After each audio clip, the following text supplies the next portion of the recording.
పెద్దపల్లి జిల్లా గోదావరికని పట్టణ చౌరస్తాలో బీజేపీ పార్టీ శ్రేణులు సంబరాలు నిర్వహించుకున్నారు. ఈ సందర్భంగా మహారాష్ట్ర, జార్ఖండ్ ఎన్నికల ఫలితాలలో బీజేపీ ఎన్డీఏ కూటమి విజయం సాధించడం పట్ల పార్టీ శ్రేణులు సంబరాలు నిర్వహించారు. ఈ సందర్భంగా పార్టీ నాయకులు పాల్గొని బాణసంచ కాల్చారు. అనంతరం ప్రజలకు స్వీట్లు పంపిణీ చేశారు. దేశంలో బీజేపీ పార్టీ బలమైన శక్తిగా మారుతుందని నాయకులు పేర్కొన్నారు. ఈ సందర్భంగా రామగుండం నియోజకవర్గ పార్టీ ఇన్ఛార్జి కందుల సంధ్యారాణి మాట్లాడుతూ బీజేపీ ఎన్డీఏ గెలిపించిన ప్రజలకు ధన్యవాదాలు తెలిపారు. కాంగ్రెస్ పార్టీ నాయకుల ఎత్తుగడలు, అబద్ధాలు, మోసాలను ప్రజలు నమ్మే పరిస్థితి లేదన్నారు.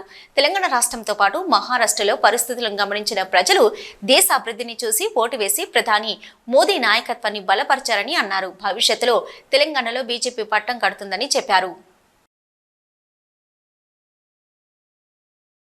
జార్ఖండ్ అలాగే మహారాష్ట్ర ఎన్నికల ఫలితాలలో భారతీయ జనతా పార్టీకి అత్యధిక ప్రాధాన్యతనిస్తూ మహారాష్ట్ర ప్రజలు భారీ మెజార్టీని కట్టబెట్టినందుకు భారతీయ జనతా పార్టీ ఎన్డీఏ కూటమికి ప్రజల ఆశీర్వాదం అందించినందుకు హృదయపూర్వకంగా మహారాష్ట్ర ప్రజలకి మేము ధన్యవాదాలు తెలియజేస్తా ఉన్నాము.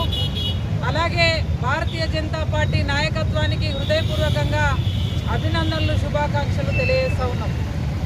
ఇవాళ ఏదైతే కాంగ్రెస్ పార్టీ ఎత్తుగడలు తెలంగాణ రాష్ట్రంలో కావచ్చు, కర్ణాటక రాష్ట్రంలో కావచ్చు, అబద్ధాలు, మోసం చేసి ఏదైతే ఎన్నికలలో గెలిచిండ్రో అదే పద్ధతిని ఇవాళ మహారాష్ట్ర ఎన్నికలలో కూడా ప్రయోగం చేసిండ్రు.